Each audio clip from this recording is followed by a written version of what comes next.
Viewers welcome back in programme. So viewers ਹੁਣ ਆਪਾਂ ਆਪਣੇ ਪ੍ਰੋਗਰਾਮ ਨੂੰ ਹੋਰ ਅੱਗੇ ਵਧਾਉਂਦੇ ਹਾਂ ਅੱਜ ਦੇ ਦੂਸਰੇ ਅਹਿਮ ਇਸ਼ੂ ਦੇ ਨਾਲ ਕਿ ਕਿਸ ਤਰ੍ਹਾਂ ਅਮਰੀਕੀ ਫੌਜ ਦੇ ਪੈਂਟਾਗਨ ਵਿਚਲੇ ਟਾਪ ਫੌਜੀ ਕਮਾਂਡਰ ਨੇ ਅਮਰੀਕੀ ਸੈਨੇਟ ਨੂੰ ਦੱਸਿਆ ਹੈ ਕਿ ਹਾਲ ਹੀ ਵਿੱਚ ਚੀਨ ਭਾਰਤ ਟਕਰਾਅ ਦੌਰਾਨ ਅਮਰੀਕਾ ਨੇ ਭਾਰਤ ਨੂੰ ਲੋੜੀਂਦਾ ਇਕਵਿਪਮੈਂਟ ਤੇ ਹੋਰ ਇੰਟੈਲੀਜੈਂਸ ਸ਼ੇਅਰ ਕੀਤੀ।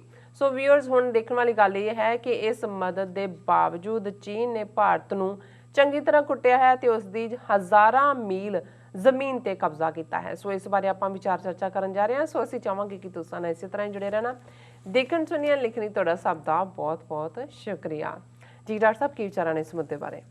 ਦੇਖੋ ਸਾਡੇ ਇੱਕ ਗੱਲ ਹੈ, ਜਦੋਂ ਕੋਈ ਦੋ ਧਿਰਾਂ ਦੀ ਲੜਾਈ ਹੋਏ ਔਰ ਇੱਕ ਧਿਰ ਨੂੰ ਆਪਣੇ ਯਾਰਾਂ ਦੇ ਉੱਤੇ ਬੜਾ ਮਾਣ ਹੋਏ ਕਿ ਜੀ ਮੇਰਾ ਬੜਾ ਦਾਇਰਾ ਹੈ, ਉਹ ਵੀ ਮੇਰਾ ਯਾਰ ਹੈ, ਉਹ ਵੀ ਮੇਰਾ ਯਾਰ ਹੈ, ਤੇ ਜਿਹੜਾ ਇਹਨਾਂ ਦਾਅਵਿਆਂ ਤੋਂ ਅੱਕਿਆ ਹੁੰਦਾ ਹੈ ਉਹ ਇੱਕ ਦਿਨ ਉਹਨੂੰ ਚੈਲੰਜ ਕਰਕੇ ਕਹਿੰਦਾ ਯਾਰ ਸੱਦ ਲੈ, ਤੂੰ ਸਾਰੇ ਇਕੱਠੇ ਕਰ ਲੈ, ਦੇਖ ਲੈਂਦੇ ਸਾਰਿਆਂ।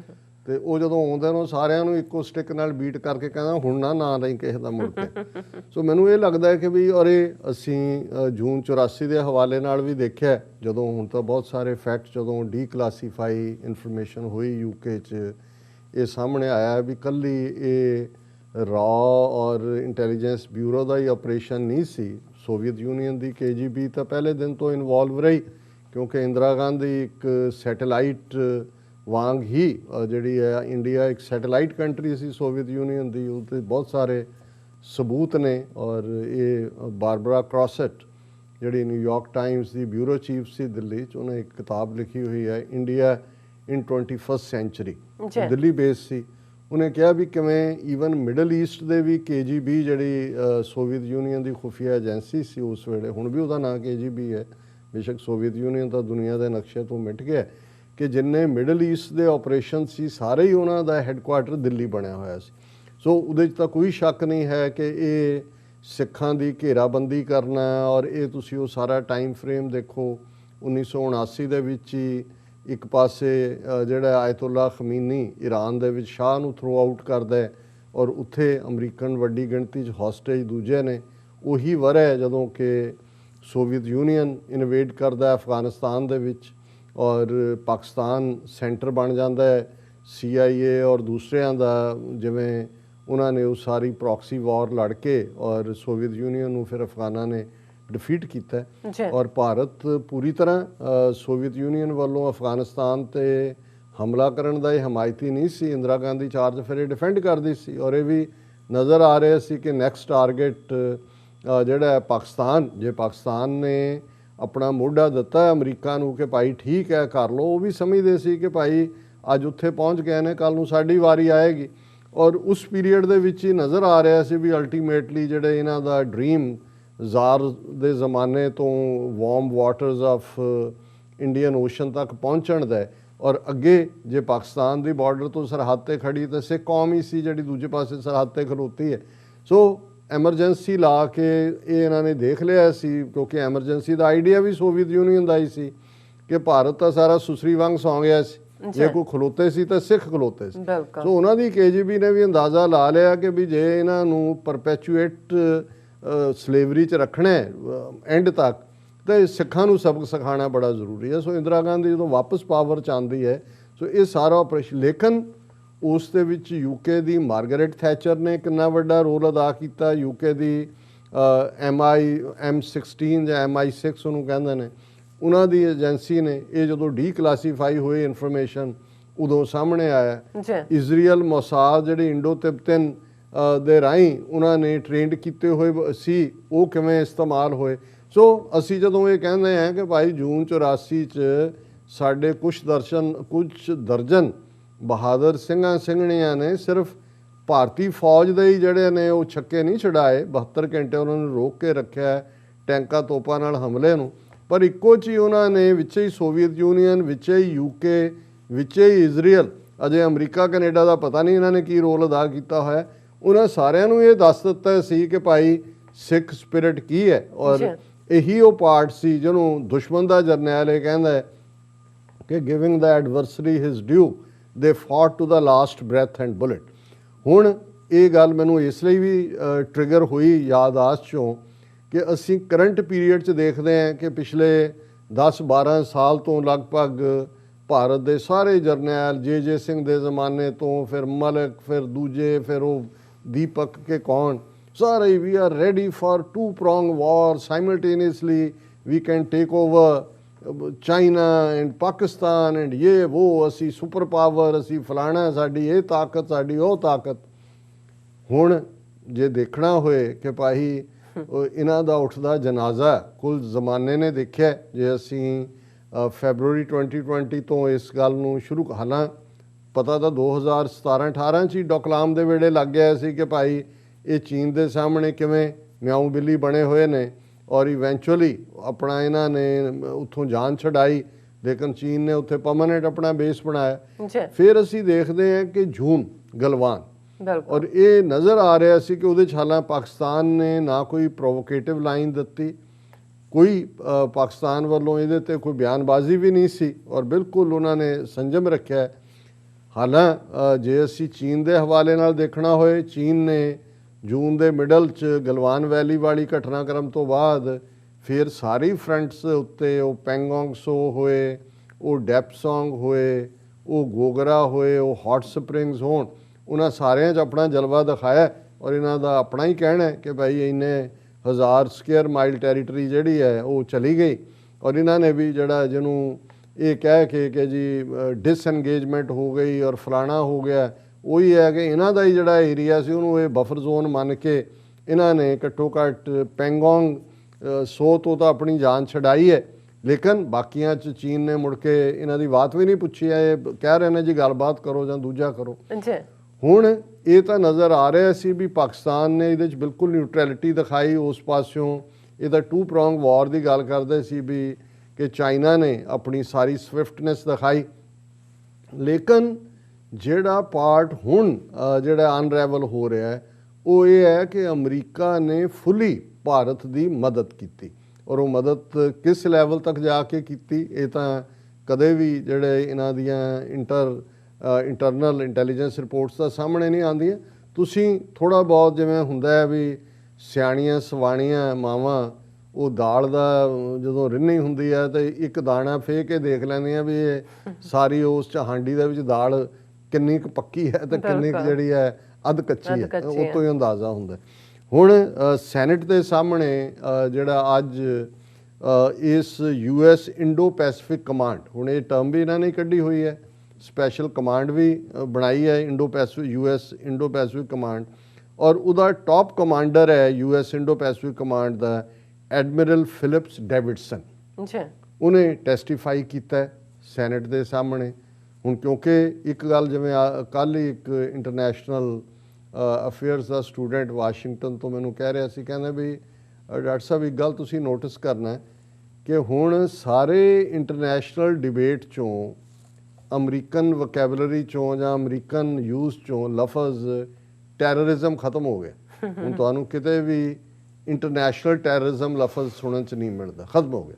ਸੋ ਇਸ ਤੋਂ ਜ਼ਾਹਰ ਹੈ ਕਿ ਹੁਣ ਸੋਵੀਅਤ ਯੂਨੀਅਨ ਦੇ ਕਲੈਪਸ ਤੋਂ ਬਾਅਦ ਔਰ ਖ਼ਾਸ ਤੌਰ 'ਤੇ 9/11 ਤੋਂ ਬਾਅਦ ਜਿਹੜਾ ਲਫ਼ਜ਼ ਜੋ ਸੀ ਇੰਟਰਨੈਸ਼ਨਲ ਟੈਰਰਿਜ਼ਮ, ਤੇ ਟੈਰਰਿਜ਼ਮ ਦਾ ਮਤਲਬ ਸੀ ਇਸਲਾਮ, ਫਿਰ ਉਹਨੂੰ ਸਿੱਧਾ ਇਸਲਾਮਿਕ ਟੈਰਰਿਜ਼ਮ ਕਹਿਣ ਲੱਗ ਗਏ, ਕਿਤੇ ਇਸਲਾਮਿਕ ਸਟੇਟ ਖੜੀ ਕਰਤੀ। ਅਲ-ਕਾਇਦਾ ਤਾਂ ਪਹਿਲਾਂ ਹੀ ਸੀ ਟਾਰਗੇਟ ਤੇ 9/11 ਦੀ ਵਜ੍ਹਾ ਕਰਕੇ, ਫਿਰ ਕਿੰਨੀਆਂ ਹੋਰ ਫਾਰਮੇਸ਼ਨਸ ਦਾ ਚਰਚਾ ਸ਼ੁਰੂ ਹੋ ਗਈ, ਔਰ ਵਿਦਿਨ ਵੀ ਸ਼ੁਰੂ ਹੋ ਗਿਆ ਕਿ ਵੀ ਕਿੱਥੇ ਕੀ ਹੈ। ਇੰਡੀਆ ਵੀ ਉਹ ਕਾਪੀ ਕੈਟ ਨਕਲਚੀ ਬਾਂਦਰ ਵਾਂਗ, ਜੇ ਇਹਨਾਂ ਨੇ ਕੋਈ ਕਿਹਾ ਤੇ ਉਹਨਾਂ ਨੇ ਵੀ ਕਹਿ ਦਿੱਤਾ ਕਿ ਜੀ ਇੰਡੀਅਨ ਮੁਜਾਹਿਦੀਨ ਫਲਾਣਾ, ਜੋ ਆਪ ਹੀ ਕਰਾ ਕੇ ਇੰਟੈਲੀਜੈਂਸ ਉਹਦੇ ਖਾਤੇ 'ਚ ਪਾ ਦਿਓ। ਪਰ ਤੁਸੀਂ ਹੁਣ ਪਿਛਲੇ ਪੀਰੀਅਡ 'ਚ ਦੇਖੋਗੇ ਕਿ ਹੁਣ ਸਾਰਾ ਜਿਹੜਾ ਨੈਰੇਟਿਵ ਹੈ ਉਹਦੇ 'ਚ ਇੰਟਰਨੈਸ਼ਨਲ ਟੈਰਰਿਜ਼ਮ ਗਾਇਬ ਹੈ। ਉਹਦੇ 'ਚ ਨੈਰੇਟਿਵ ਹੈ ਚਾਈਨਾ। ਬਿਲਕੁਲ, ਚਾਈਨਾ ਇਕਨੋਮਿਕਲੀ ਵੀ, ਮਿਲੀਟੈਰੀਲੀ ਵੀ ਥ੍ਰੈਟ ਵੀ, to the international institutions threat ਵੀ, ਜਿਹੜਾ ਬਾਈਡਨ ਦਾ ਫੋਰਨ ਪਾਲਿਸੀ ਜਾਂ ਦੂਸਰੇ ਨਾਲ ਆਉਣ ਵਾਲੇ ਪੀਰੀਅਡ ਦਾ ਜਿਹੜਾ ਉਹਨਾਂ ਨੇ ਪੇਪਰ ਜਾਰੀ ਕੀਤਾ, ਉਹਦੇ 'ਚ ਤੁਹਾਨੂੰ ਇੱਕੋ ਹੀ ਲਫ਼ਜ਼ ਉਹਦੇ 'ਚ ਹੈ ਹੀ ਨਹੀਂ ਕਿ ਇੰਟਰਨੈਸ਼ਨਲ ਟੈਰਰਿਜ਼ਮ ਕੋਈ ਡੇਂਜਰ ਹੈ, ਉਹਨੂੰ ਕਿਵੇਂ ਡੱਕਣਾ। ਉਹਦੇ 'ਚ ਸਿਰਫ ਤੇ ਸਿਰਫ ਚਾਈਨਾ।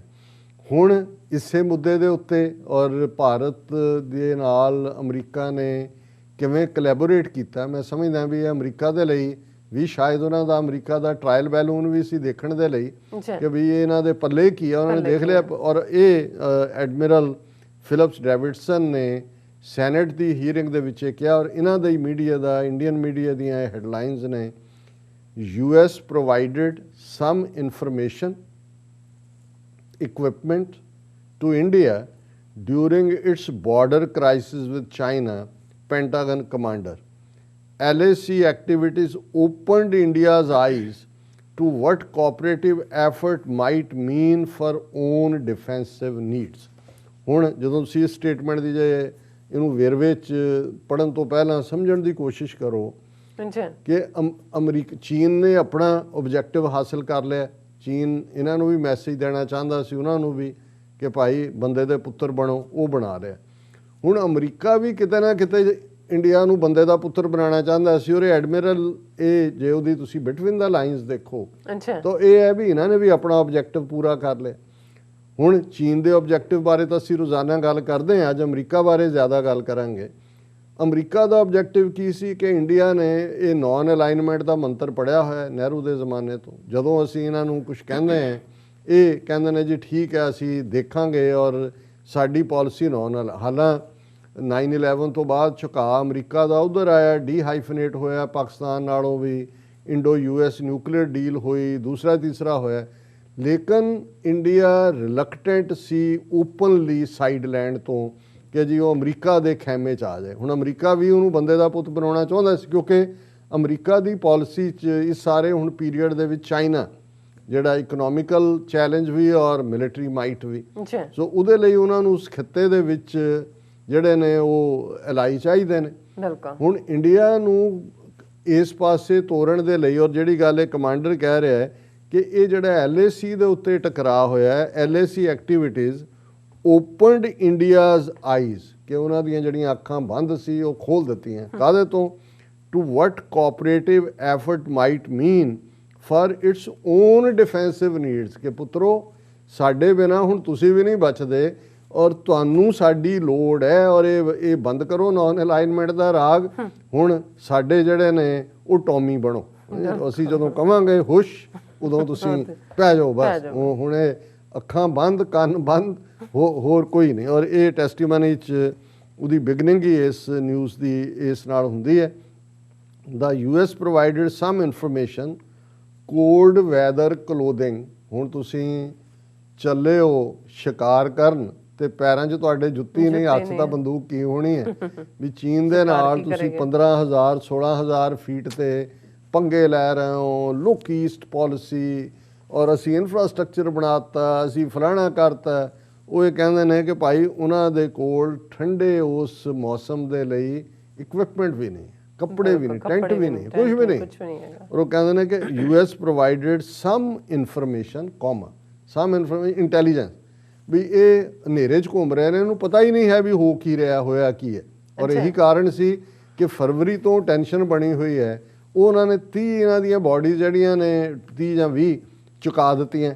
ਇਹਨਾਂ ਨੂੰ ਪਤਾ ਹੀ ਨਹੀਂ ਲੱਗਾ ਵੀ ਕੀ ਹੋਗਾ। ਉਹਨਾਂ ਨੇ ਥੱਲੇ ਸੁੱਟ ਕੇ ਉਹਨਾਂ ਨੇ ਕਿਹਾ ਜੀ ਬਹੁਤ ਬੜੇ ਤਾਰ ਥੇ, ਖਤਰਨਾਕ ਤਾਰ ਥੇ, ਉਹਨਾਂ ਨਾਲ ਹੀ ਮਾਰੇ। ਉਹ ਕਾਫੀ ਨਹੀਂ ਬੰਦ ਸੀ, ਦਿਖਾਇਆ ਹੀ ਨਹੀਂ ਵੀ ਉਹਨਾਂ ਦਾ ਹਾਲ ਕੀ ਕੀਤਾ ਹੋਇਆ ਸੀ। So intelligence sharing, cold weather clothing and some other equipment. ਹੁਣ ਸਮ ਅਦਰ ਦੇ ਵਿੱਚ ਕੀ ਹੈ ਤੁਸੀਂ ਅੰਦਾਜ਼ਾ ਲਾ ਲਓ ਵੀ ਇਹ ਕੀ ਹੋਏਗਾ।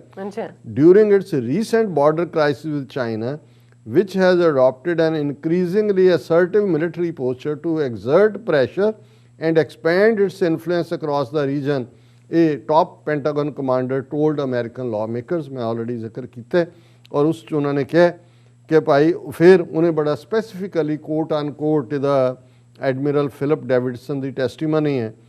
India has long had an approach called strategic autonomy, a non-aligned approach with others, but I think certainly the activities along line of actual control with China has opened their eyes to what cooperative effort with others might mean for their own defensive needs, Admiral Davidson told lawmakers during the congressional hearing। ਔਰ ਇਸ ਸਾਰੇ 'ਚ ਉਹਨੇ ਕਿਹਾ ਜੀ ਇਹਨੇ ਅੱਖਾਂ ਖੋਲ੍ਹ ਦਿੱਤੀਆਂ। ਔਰ ਇੱਕ ਜਿਹੜਾ ਪਾਰਟ ਇਸ ਸਾਰੇ 'ਚੋਂ ਇਹ ਵੀ ਆਇਆ ਕਿ ਭਾਈ ਇਸ ਪੀਰੀਅਡ 'ਚ ਈਵਨ ਇਹਨਾਂ ਨੂੰ ਉਹ ਡਰੋਨ ਵੀ ਇਹਨਾਂ ਨੇ ਲੈ ਰਹੇ ਸੀ, ਲੇਕਿਨ ਉਹਨਾਂ ਨੇ ਕਿਹਾ ਜੀ ਉਹਨਾਂ ਨੂੰ ਤਾਂ ਹੁਣ ਪਤਾ ਹੀ ਨਹੀਂ ਡਰੋਨ ਚਲਾਉਣ ਦਾ, ਤਾਂ ਟਾਂਗਾ ਵਾਹੁਣ ਵਾਲੇ ਨੇ। ਉਹਨਾਂ ਨੇ ਕਿਹਾ ਜੀ ਅਮਰੀਕਨ ਪਾਇਲਟ ਫਿਰ ਚਲਾਉਣਗੇ। ਫਿਰ ਇਹਨਾਂ ਨੂੰ ਲੱਗਿਆ ਵੀ ਇਹ ਅਮਰੀਕਾ ਇਨਵੋਲਵ ਹੋ ਗਿਆ, ਨਜ਼ਰ ਆ ਗਿਆ ਵੀ ਪਾਇਲਟ ਨੇ ਉਹਨਾਂ ਦੇ ਔਰ ਦੂਸਰੇ ਨੇ, ਤੇ ਇਹ ਤਾਂ ਕੰਮ ਗੜਬੜ ਹੋਏਗਾ। ਔਰ ਇਸ ਸਾਰੇ 'ਚ ਉਹਨਾਂ ਨੇ ਫਿਰ ਉਹ ਨਹੀਂ ਕੀਤਾ। ਹਾਲਾਂ ਹੋ ਸਕਦਾ ਲੈ ਵੀ ਹੋਣ, ਪਰ ਇਹ ਜਸਟ ਉਹਦੀ ਕਵਰੇਜ ਜੇ ਉਹਨੂੰ ਕਵਰ ਅਪ ਕਰ ਰਹੇ ਨੇ। ਅੱਛਾ, ਹੁਣ ਇਸ ਕੰਟੈਕਸਟ ਦੇ ਵਿੱਚ ਅਸੀਂ ਦੇਖਣਾ ਹੈ ਕਿ ਜਿਹੜੀ ਇਹ ਹਾਈ ਲੈਵਲ ਦੋ ਪਾਰਟ ਅਸੀਂ ਦੇਖੇ ਨੇ। ਇੱਕ ਤਾਂ ਜਿਹੜੀ ਕੁਆਡ ਦੀ ਮੀਟਿੰਗ ਹੋਣ ਜਾ ਰਹੀ ਹੈ, ਜਿਸ ਦੇ ਵਿੱਚ ਬਾਈਡਨ ਔਰ ਜਾਪਾਨ ਦਾ ਪ੍ਰਾਈਮ ਮਿਨਿਸਟਰ, ਆਸਟ੍ਰੇਲੀਆ ਦਾ ਪ੍ਰਾਈਮ ਮਿਨਿਸਟਰ ਮੋਦੀ ਇਹ ਪਾਰਟਿਸਿਪੇਟ ਕਰ ਰਹੇ ਨੇ। ਔਰ ਇਸੇ ਦੌਰਾਨ ਜਿਹੜੀ ਫਸਟ ਸੈਕਟਰੀ ਆਫ ਡਿਫੈਂਸ, ਇੱਥੇ ਡਿਫੈਂਸ ਮਿਨਿਸਟਰ ਨੂੰ ਸੈਕਟਰੀ ਆਫ ਡਿਫੈਂਸ ਕਹਿੰਦੇ ਨੇ, ਮਿਸਟਰ ਲੋਇਡ ਆਸਟਿਨ, ਇਹ ਅਫਰੀਕਨ ਅਮਰੀਕਨ ਹੈ। ਪਹਿਲੀ ਵਿਜ਼ਿਟ ਜਿਹੜੀ ਹੈ ਉਹਨਾਂ ਦੀ ਇਸ ਸੈਕਟਰੀ ਆਫ ਸਟੇਟ ਬਣਨ ਤੋਂ ਬਾਅਦ ਉਹ ਇੰਡੀਆ ਦੀ ਹੈ। ਔਰ ਇਹ ਅਹਿਮੀਅਤ ਵਾਲੀ ਗੱਲ ਹੁੰਦੀ ਹੈ ਕਿ ਪਹਿਲਾਂ ਤੁਸੀਂ ਕਿੱਥੇ ਜਾ ਰਹੇ ਹੋ। ਬਿਲਕੁਲ। ਹੁਣ ਇਸ ਸਾਰੇ ਚੋਂ ਜਿਹੜਾ regional security challenges to figure on the agenda, defence cooperation, ਇਹ ਸਾਰਾ ਹੁਣ ਅਜੇ ਕੁਆਡ ਦੀ ਮੀਟਿੰਗ ਤਾਂ ਹੋਣੀ ਹੈ, ਪਰ ਚੀਨ ਨੇ ਪਹਿਲਾਂ ਹੀ ਨਾਲ ਦੀ ਨਾਲ ਵਾਰਨਿੰਗ ਦੇ ਦਿੱਤੀ ਹੈ। Hope first Quad summit is conducive to regional peace, not the opposite China ਨੇ ਕਿਹਾ ਵੀ ਇਸ ਗੱਲ ਦਾ ਧਿਆਨ ਰੱਖੋ ਕਿ ਵੀ ਇਹ ਜਿਹੜੀ ਤੁਸੀਂ ਕੁਆਡ ਕਰ ਰਹੇ ਹੋ, ਇਹ ਜਿਹੜੀ ਹੈ ਇਸ ਖਿੱਤੇ ਦੇ ਅਮਨ ਦੇ ਲਈ ਜਿਹੜੀ ਹੈ ਉਹ ਮਦਦਗਾਰ ਹੋਏ, ਨਾ ਕਿ ਇਸ ਦੇ ਉਲਟ ਉਸ ਟਕਰਾਅ ਨੂੰ ਪੈਦਾ ਕਰੇ। ਪਰ ਇਸ ਸਾਰੇ 'ਚੋਂ ਜਿਹੜਾ ਪਾਰਟ ਇੰਟਰਸਟਿੰਗ ਹੈ ਕਿ ਵੀ ਹੁਣ ਇਹਨੇ ਡਿਫੈਂਸ ਸੈਕਟਰੀ ਨੇ ਵੀ ਉਹਨਾਂ ਦੇ ਨਾਲ ਨੈਸ਼ਨਲ ਸਿਕਿਉਰਿਟੀ ਐਡਵਾਈਜ਼ਰ ਔਰ ਤਿੰਨ ਜਿਹੜੇ ਆਪਣੀ ਮੀਟਿੰਗਸ ਦੇ ਸੈਕਟਰੀ ਆਫ ਸਟੇਟ ਐਂਟੋਨੀ ਬਲਿੰਕਨ। ਹੁਣ ਇੱਕ ਪਾਸੇ ਤਾਂ ਇਹ ਨਜ਼ਰ ਆਉਂਦਾ ਵੀ ਦੇਖੋ ਇਹਨਾਂ ਨੇ ਕੁਆਡ ਦੇ ਥੱਲੇ ਇੱਕਦਮ ਬਾਈਡਨ ਐਡਮਿਨਿਸਟ੍ਰੇਸ਼ਨ ਨੇ ਪ੍ਰਾਇੋਰਟੀ ਦੇ ਕੇ ਇਹਦੇ ਤੇ ਫੋਕਸ ਕੀਤਾ। ਨਹੀਂ, ਇਹ ਫੋਕਸ ਇਹਦੇ ਤੇ ਨਹੀਂ ਹੈ। ਇਹ ਇਨਫੈਕਟ ਜਿਹੜਾ ਇੱਕ ਨਾਰਮਲ ਕਿਹਾ ਜਾਂਦਾ ਹੈ ਕਿ ਜਦੋਂ ਤੁਸੀਂ ਨੈਗੋਸ਼ੀਏਸ਼ਨ ਕਰਨੀ ਹੈ ਕਿਸੇ ਦੇ ਨਾਲ, ਤੇ ਫਿਰ ਪਾਵਰ ਦੇ ਨਾਲ ਨੈਗੋਸ਼ੀਏਸ਼ਨ, ਤੁਸੀਂ ਪਹਿਲਾਂ ਸਟਰੈਂਥ ਦਿਖਾਓ। ਸੋ ਅਮਰੀਕਾ ਚੀਨ ਨੂੰ ਘੇਰ ਤਾਂ ਨਹੀਂ ਸਕਦਾ, ਪਰ ਚੀਨ 'ਤੇ ਦਬਾਅ ਬਣਾਉਣ ਲਈ ਉਹਨਾਂ ਨੇ ਇਹ Quad the meeting, secretary of defence the India ਜਾਣਾ। ਔਰ ਇਹ ਸਾਰੇ ਤੋਂ ਬਾਅਦ ਐਕਚੁਅਲੀ ਜਿਹੜੀ ਖਬਰ ਅੱਜ ਹਾਊਸ ਦੇ ਵਿੱਚ ਬਾਹਰ ਆਈ ਕਿ ਜਿਹੜੇ ਅਮਰੀਕਾ ਦੇ secretary of state Antony Blinken ਤੇ national security adviser mister Jake Sullivan will meet their Chinese counterpart in Anchorage on May 19th। 19 ਮਈ ਨੂੰ ਚੀਨ ਦਾ ਫੋਰਨ ਮਿਨਿਸਟਰ ਔਰ ਚੀਨ ਦੇ ਸਿਕਿਉਰਿਟੀ ਐਡਵਾਈਜ਼ਰ ਦੇ ਨਾਲ ਅਮਰੀਕਾ ਦੇ ਦੋਨੋਂ ਹੀ ਜਿਹੜੇ ਨੇ ਮਿਸਟਰ ਐਂਟੋਨੀ ਬਲਿੰਕਨ ਔਰ ਮਿਸਟਰ ਜੇਕ ਸਲੀਵਾਨ ਇਹ ਮੀਟਿੰਗ ਕਰਨਗੇ। ਨਾਲ ਦੀ ਨਾਲ ਕਹਿ ਰਹੇ ਨੇ ਜੀ ਇਹ ਜਸਟ ਅਸੀਂ ਫਾਰਮਲੀ ਗੱਲਬਾਤ ਹੈ, not a strategic dialogue and this that. ਇਹ ਪਾਰਟ ਦੱਸਦਾ ਹੈ ਕਿ ਵੀ ਇਹ ਸਾਰੇ ਕੁਆਡ ਔਰ ਚੀਨ ਦੇ ਉਹਨਾਂ ਨਾਲ ਮਿਲਣ ਤੋਂ ਪਹਿਲਾਂ ਅਮਰੀਕਾ ਨੂੰ ਸਾਬਤ ਕਰਨਾ ਪੈ ਰਿਹਾ ਹੈ ਦੇਖੋ ਜੀ ਸਾਡੀ ਵੀ ਖਿੱਤੇ 'ਚ ਪਾਰਟ ਹੈ। ਤੇ ਅਮਰੀਕਾ ਨੇ ਜਿੱਥੇ ਅਸੀਂ ਕਿਹਾ ਵੀ ਇੱਕ ਆਬਜੈਕਟਿਵ ਉਹਨਾਂ ਨੇ ਹਾਸਲ ਕਰ ਲਿਆ ਕਿ ਉਹਨਾਂ ਨੇ ਭਾਰਤ ਨੂੰ ਦੱਸ ਦਿੱਤਾ ਹੈ ਕਿ ਵੀ ਹੁਣ ਤੁਸੀਂ ਨੌਨ ਅਲਾਈਨਡ ਕੋਈ ਨਹੀਂ, ਤੁਹਾਡੇ ਆਪਣੇ ਪੱਲੇ ਕੁਝ ਨਹੀਂ ਹੈ। ਚੀਨ ਇਸ ਗੱਲ ਤੇ ਫਖਰ ਕਰ ਸਕਦਾ ਹੈ ਕਿ ਉਹਨਾਂ ਨੇ ਇੱਕੋ ਵੇਲੇ ਭਾਰਤ ਨੂੰ ਵੀ ਬੰਦੇ ਦਾ ਪੁੱਤਰ ਬਣਾਇਆ। ਤੇ ਹੁਣ ਜੇ ਅਮਰੀਕਨ ਇੰਡੋ ਪੈਸੀਫਿਕ ਕਮਾਂਡਰ ਕਹਿ ਰਿਹਾ ਹੈ ਕਿ ਇਕਵਿਪਮੈਂਟ ਵੀ ਸਾਡਾ, ਕੱਪੜੇ ਵੀ ਸਾਡੇ, ਹੋਰ ਇੰਟੈਲੀਜੈਂਸ ਵੀ ਸਾਡੀ, ਤੇ ਉਹ ਇਹ ਕਹਿ ਸਕਦੇ ਨੇ ਤੁਹਾਡੇ ਹੋਣ ਦੇ ਬਾਵਜੂਦ ਵੀ ਦੋਨਾਂ ਨੂੰ ਇਕੱਠੇ ਕੁੱਟਿਆ, ਤੇ ਫਿਰ ਉਹ ਅਮਰੀਕਨ ਕਾਹਦਾ ਜਿਹੜਾ ਆਪਣਾ ਸੌਦਾ ਨਾ ਵੇਚੇ। ਤੀਜਾ ਜਿਹੜਾ ਇਸ ਸਾਰੇ ਚੋਂ ਅੱਜ ਬਲੂਮਬਰਗ ਦੀ ਖਬਰ ਹੈ, India to buy first US armed drones at $3 billion to counter China Pakistan. ਹੁਣ ਅਲਟੀਮੇਟਲੀ ਵਪਾਰੀ ਨੇ ਕੀ ਕਰਨਾ ਹੈ, ਉਹੀ ਆਪਣਾ ਸੌਦਾ ਵੇਚਣਾ ਹੈ। ਹੁਣ ਭਾਵੇਂ ਤੁਸੀਂ ਮਦਾਰੀ ਜਿਹੜਾ ਉਹ ਸੱਪ ਵੀ ਦਿਖਾ ਦੇ, ਨਿਓਲੇ ਤੇ ਸੱਪ ਦੀ ਲੜਾਈ ਵੀ ਕਰਾ ਦੇ, ਕੋਈ ਹੋਰ ਐਂਡ 'ਚ ਉਹ ਫਿਰ ਕੁਛ ਨਾ ਕੁਛ ਕਰਕੇ ਉਹਨੇ ਆਪਣਾ ਉਹ ਬੌਲ ਬਾਹਰ ਕੱਢ ਲੈਣਾ ਠੂਠਾ, ਤੇ ਉਹਨੇ ਕਹਿਣਾ ਕਿ ਪਾਓ ਭਾਈ ਇਹਦੇ 'ਚ ਤੁਸੀਂ ਹੁਣ ਤਮਾਸ਼ਾ ਦੇਖਿਆ। ਹੁਣ ਇਹ ਬਲੂਮਬਰਗ ਦੀ ਖਬਰ ਹੈ ਕਿ ਭਾਈ south Asian nation will approve next month $3 billion purchase of 30 MQNB Predator drones manufactured by San Diego-based General Atomics, the official said, asking not to be identified speaking with the media. ਉਹਨੇ media ਨੂੰ ਕਿਹਾ Bloomberg ਜੀ ਮੇਰਾ ਮੈਂ ਨਾਂ ਨਹੀਂ ਦੱਸ ਸਕਦਾ, ਪਰ ਇਹ ਜਿਹੜਾ ਆਉਣ ਵਾਲੇ ਅਗਲੇ ਮਹੀਨੇ ਇੰਡੀਆ ਨੇ $3 ਬਿਲੀਅਨ ਦੇ ਜਿਹੜਾ ਮਾਰਕ ਉਹਨਾਂ ਨੇ ਦਿੱਤਾ ਹੈ। India plans to buy 30 armed drones from US to boost its sea and land defenses as tensions persist with neighbor China and Pakistan, according to officials with knowledge of the matter। और ਇਹ ਇਕੱਲਾ 3 billion ਨਹੀਂ ਹੈ, India ਨੇ ਅਗਲੇ 10 ਸਾਲ 'ਚ $250 billion mark ਕੀਤਾ ਹੈ, ਜਿਹਦੇ ਉਹਨੇ ਜਿਹੜਾ ਡਿਫੈਂਸ ਨਾਲ ਰਿਲੇਟਡ ਇਕਵਿਪਮੈਂਟ ਖਰੀਦਣਾ ਹੈ। ਔਰ ਇਹ ਇਸ ਵੇਲੇ ਸਭ ਤੋਂ ਵੱਡਾ ਬਾਇਰ ਜਿਹੜਾ ਅਮਰੀਕਾ ਦੇ ਹਥਿਆਰਾਂ ਦਾ ਇੰਡੀਆ ਬਣ ਰਿਹਾ ਹੈ। ਔਰ ਇਸ ਸਾਰੇ ਚੋਂ ਮੋਦੀ ਨੇ ਇਹ ਕਿਹਾ ਕਿ ਵੀ ਅਸੀਂ ਅਗਲੇ 10 ਸਾਲ 250 ਬਿਲੀਅਨ ਮਿਲਟਰੀ ਮਾਡਰਨਾਈਜੇਸ਼ਨ, ਔਰ ਹੁਣ ਇਸ ਤੋਂ ਵੱਧ ਕੇ ਕੀ ਹੋ ਸਕਦਾ ਹੈ ਕਿ ਭਾਈ ਉਹ ਸੋਨੇ ਦਾ ਅੰਡਾ ਦੇਣ ਵਾਲੀ ਕੁਕੜੀ ਵੀ ਅਮਰੀਕਾ ਦੀ ਬਣ ਗਈ ਔਰ ਕੁੜਕੁੜ ਵੀ ਇਹਨਾਂ ਦੇ ਕਹਿਣ ਤੇ ਕਰੇਗੀ। ਹੁਣ ਇਸੇ ਤੋਂ ਅਸੀਂ ਕਹਿ ਸਕਦੇ ਹਾਂ ਕਿ ਭਾਰਤ ਦੇਸ਼ ਮਹਾਨ ਸੁਪਰ ਪਾਵਰ। ਜੀ ਡਾਕਟਰ ਸਾਹਿਬ ਤੁਹਾਡਾ ਬਹੁਤ ਬਹੁਤ ਸ਼ੁਕਰੀਆ, ਤੁਸੀਂ ਆਪਣੇ 4 ਸਰ ਦਰਸ਼ਕਾਂ ਨਾਲ ਸਾਂਝੇ ਕੀਤੇ ਨੇ। ਸੋ ਹੱਥ ਲੈਣੇ ਬ੍ਰੇਕ, ਵਿਊਅਰਸ ਤੁਸੀਂ ਸਾਨੂੰ ਇਸੇ ਤਰ੍ਹਾਂ ਹੀ ਬਣੇ ਰਹਿਣਾ। ਮਿਲਦੇ ਹਾਂ ਛੋਟੇ ਜਿਹੇ ਵਕਫੇ ਤੋਂ ਬਾਅਦ।